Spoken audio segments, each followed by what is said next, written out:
I've only had doubts so far every day of my career.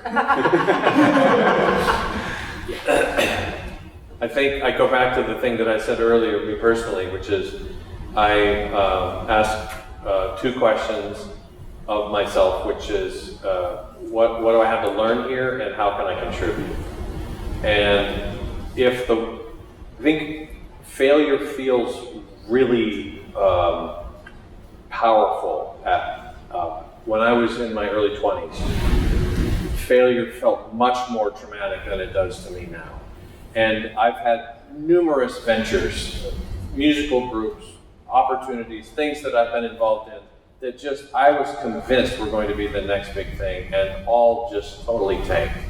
And in every one of those instances, there was something I learned out of it, or somebody I met out of it, or a relationship that I built, or a perspective, or, you know, the way your brain comes up with a new habit, or you learn to do a thing. There's here I'm on stage with the doctor, I'm in big trouble. If I start, if I get in trouble, just push me off the stage, because I know you can heal me. So you have this initial notion that happens in your brain, and two synapses fire simultaneously. There's a connection that happens.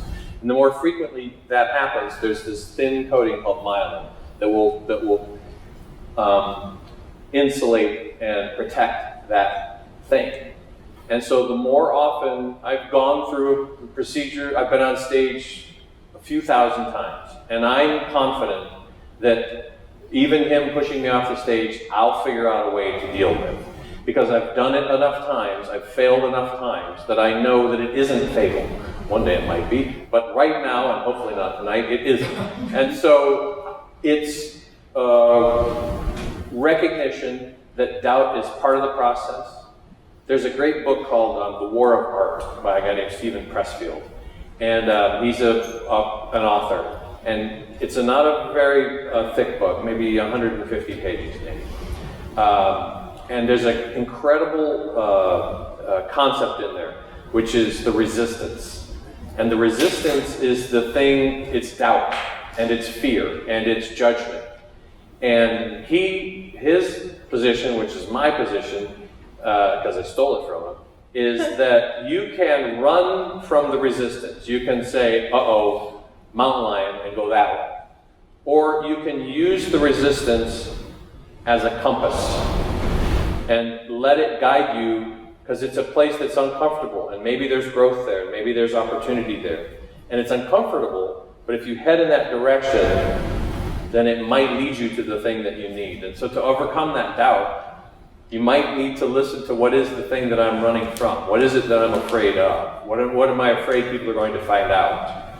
And march in that direction and find out what growth can happen there, what new territory. You have those dreams sometimes where you are in your house and you open a door and then there's all of a sudden another house in there that you didn't know was ever there. And maybe you're on the precipice of an experience like that, but for the fear of looking dumb or failing or I don't know what. Most of the time, one last thing.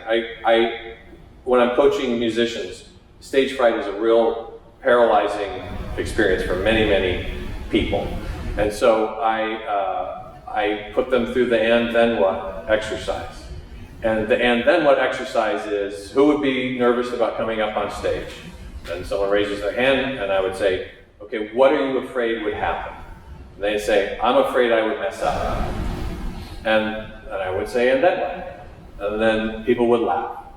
And then what? Eventually they'd stop laughing. And then what? I guess I'd start playing again. Okay, so very few times in history has somebody said, I might mess up. And then what? Famine. Highly unlikely in a recital situation. My toenails all shot right out of the end of my feet. We fatalize these things and we make these monsters so big. And sometimes we just need to turn the light on and look under the bed and go, yeah, everything's okay. So the and then what exercise, eventually you find, okay, what am I all, bound up about? And often it's not the boogeyman that you think it is.